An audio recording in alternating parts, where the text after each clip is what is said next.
You said it is not okay for Israel to attack civilians, attack civilian infrastructure, to threaten to starve the people of Gaza. It most certainly isn't okay. It's a war crime. The Israeli government have brazenly, publicly and openly declared their intention to commit a war crime and have commenced that war crime against the people of Gaza, saying that they intend to starve of food, electricity, water, 2.2 million people. That is a war crime under the 4th Geneva Convention.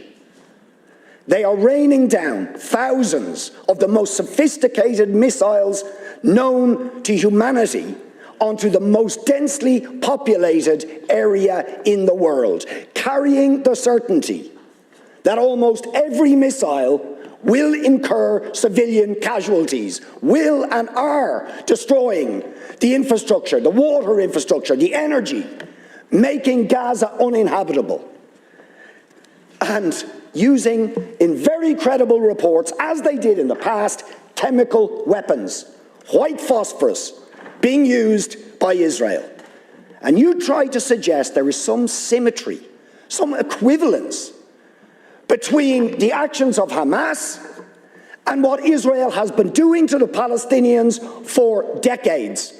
Will you admit that the terrible loss of life and escalation of violence that we have seen in the last few days is simply a continuation of the crimes against humanity, the war crimes of the state of Israel against the people of Palestine? And it's not me saying this. You have, or you should have read, the reports of Amnesty International, which we asked you to read and act on Human Rights Watch, on the UN Special Rapporteur to Palestine, on the UN Human Rights Council, on the issue of Palestine.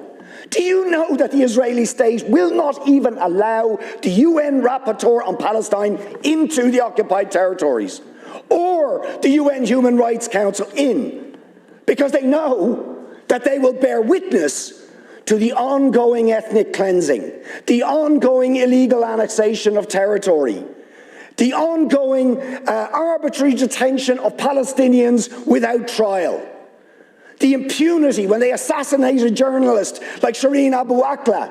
No justice, no sanctions. What do we actually get?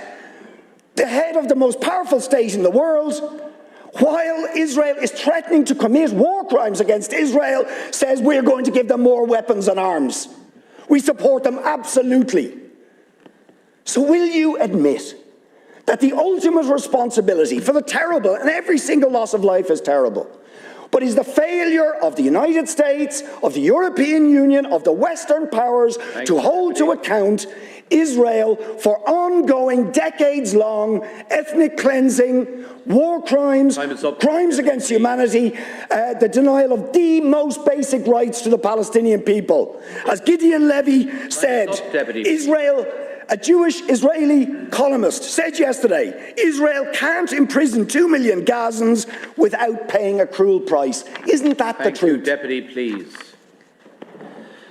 Deputy, I believe Israel has the right to exist. Israel was established by the United Nations, was established in accordance with international law, and Israel has the right to exist. I hope you'll agree, and I hope you'll say that in your follow-up response. And as any sovereign state has the right to defend itself when it's under attack. And I can understand why Israel needs to take action to root out terrorists and people who fire rockets at civilians into Israel. Israel is absolutely within its rights to defend itself and to go after Hamas. That does not extend to cutting off electricity to civilian populations. It does not extend to cutting off water. It does not extend to preventing food from entering the Gaza Strip. And we're very clear on that in terms of the position of the Irish government. Basic principles of human rights must apply, and they apply to Israel too. But Deputy, I am, and I know your support for Palestine is sincere, but I am a little bit disappointed that you haven't said anything about Hamas or Hezbollah or any of their actions in your remarks. In fairness to Deputy MacDonald, she did, as did Deputy Batchik, and I would like to give you this opportunity to add to what you said earlier, not to take any of it back, but just to add to what you said earlier by saying that you accept that Israel has the right to exist, that has a right to sovereignty and statehood and security, and that you agree that the actions of Hamas and Hezbollah for decades, targeting Israeli civilians, kidnapping Israelis and others, that those actions are wrong, have contributed to the conflict and have made it harder to find a solution. Barrett. I want to see an end to all killing, all violence, all death, and the release of all prisoners and hostages. But, you see, the problem here is that I do not believe that an apartheid regime has the right to exist anywhere.